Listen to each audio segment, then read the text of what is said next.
Mark Seward.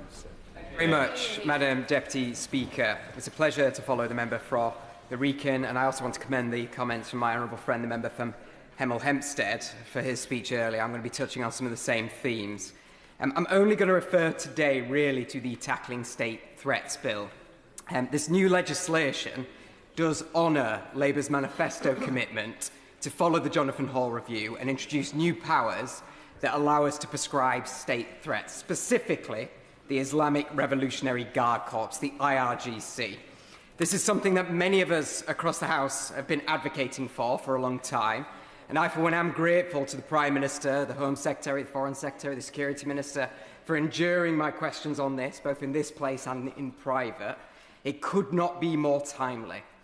We know that the IRGC directs Tehran's terror networks abroad and brutally crushes dissent at home. It oversaw the sickening repression following January's protest movement in Iran, which saw 30,000 people murdered. And that repression continues to this day while the conflict goes on, with torture, sham trials, executions, all being used to try and beat the Iranian people into submission. And we're only getting so much information out because of the internet blackouts. The IRGC, we know, is responsible for funding and arming terrorist proxies, including Hamas, Hezbollah and others across the region, that seek to hurt our allies and destroy the world's only Jewish state.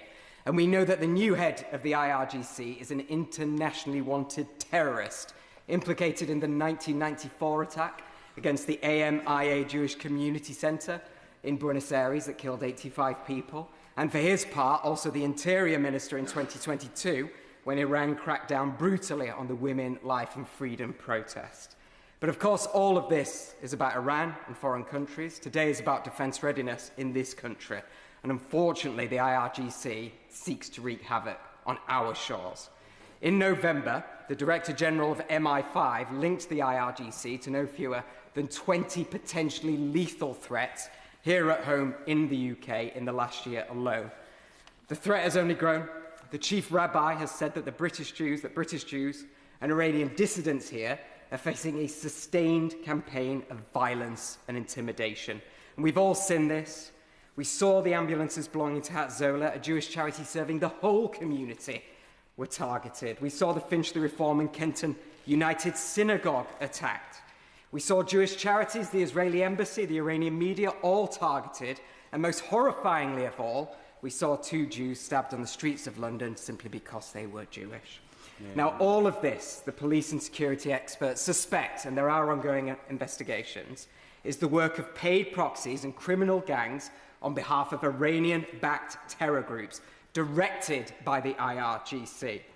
Now, obviously, since coming to office, this government has continued to ramp up sanctions against the regime and individuals, travel bans, asset freezes, disqualifications from directorships, all very welcome, all very useful in the fight against this. However, these sanctions cannot and have not curtailed the IRGC's nefarious actions in the UK. That is why we need this prescription-like tool now being legislated for by the government, and we need it now.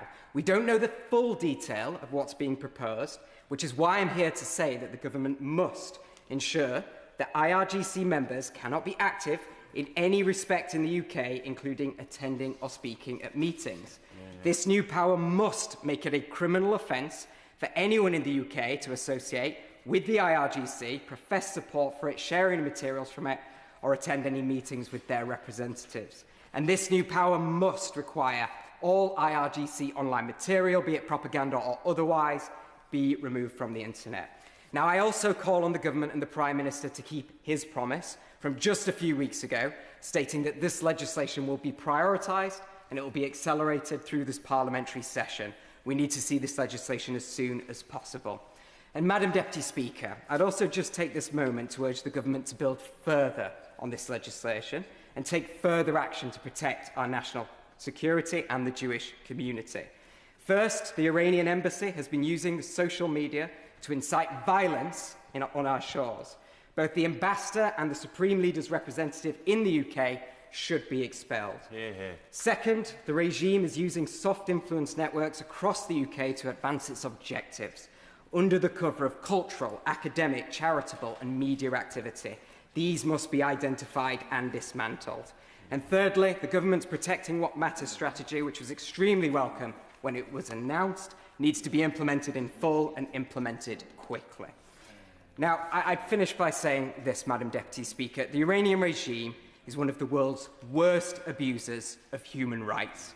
It menaces our allies in the region with its support for terrorist proxies. It threatens the safety and security of the British people, including our Jewish community here at home. I do commend the government for the seriousness with which it treats this danger, underlined by this new legislation. Now we have to get on, pass these new laws and prescribe the biggest state sponsor of terrorism in the world. It is time to prescribe the IRGC. Thank you.